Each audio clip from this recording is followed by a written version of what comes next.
tell us a little bit about yourself and what you do. I'm the city manager for the city of Canandaigua. So that means I'm the chief executive officer, the chief administrative officer, chief personnel officer, uh, chief financial officer, and the director of public safety, all encompassed under that title.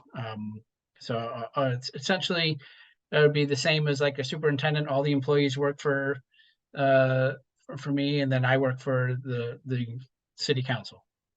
And so, what is your role in when new businesses or venues come to Canandaigua? Kind of what role do you play in that?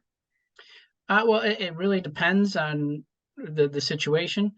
Most of the time, if a new business comes in, they can just go through a regular land use process. They would go through the planning and development office, which is our planning and development director is Rick Brown. They go through the traditional land use processes, potentially needing planning commission or zoning board of approval of appeals approvals. Um, but if it's like a bigger project that sometimes like a PUD or a planned unit development, that's got to go through council, and that usually goes through me in a sense, um, because that's of all those approvals that are necessary on top of the traditional land use approvals.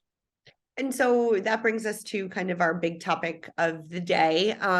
Is it called the Hotel Canadaigua or does it have a different name? Well, Hotel Canadaigua has had various names throughout, so throughout its recent and long, development. Um, some official, some unofficial names, but it is Hotel Canadaigua is the current name, and that seems to be the one that's going to stick. And so it is Hotel Canadaigua. Correct. Now, in terms of where do we stand with it? Is it open? Are they accepting reservations? What's happening? Well, so this project has been a long project. There's no hiding the fact that it's been under development for many, many years. One of the unofficial names, was when it was up during construction and sat unchanged for many years.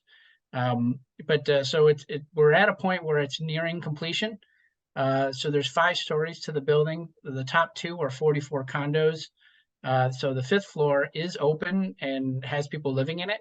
The 4th floor should be getting a temporary C of O very shortly. And then the remaining 3 floors would be the hotel, which is a 109-room hotel facility plus conference space and restaurant.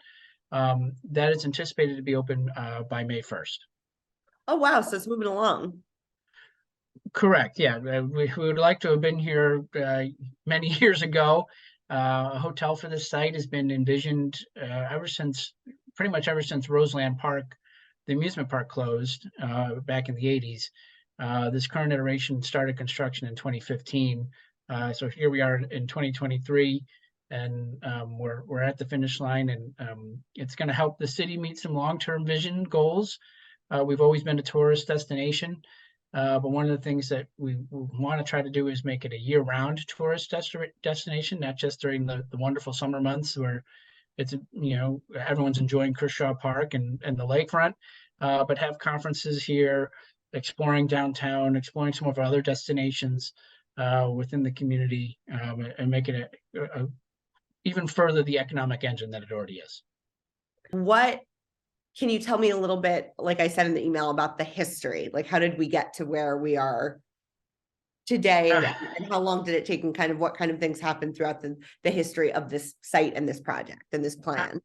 Well, I don't know if we have enough time to go through the history of this. The original hotel was approved in 1989, so many years ago. This current iteration actually started during around 2010, 2012 time period. There were city council. This is before my time. I got involved with an eminent domain process to get it in the hands of the current development team to develop a hotel, because the hotel had not been developed since it was originally approved in the 80s. That all took place, and then the construction started in 2015. And then shortly thereafter, that the development team lost its financing because the the financer got shut down by the federal government. And then it was looking for other financial partners from there.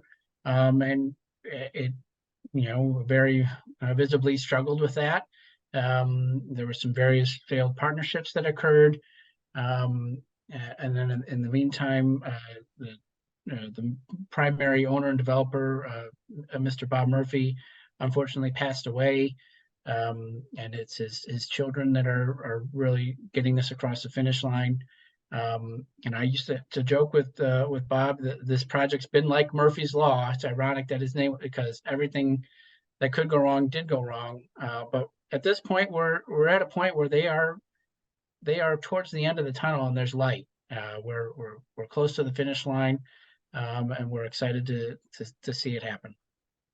And in terms of, I guess personally for you, to see it coming to sort of an end, how does that feel for you? Well, pretty much my entire tenure with the city, this project's been going on. So this is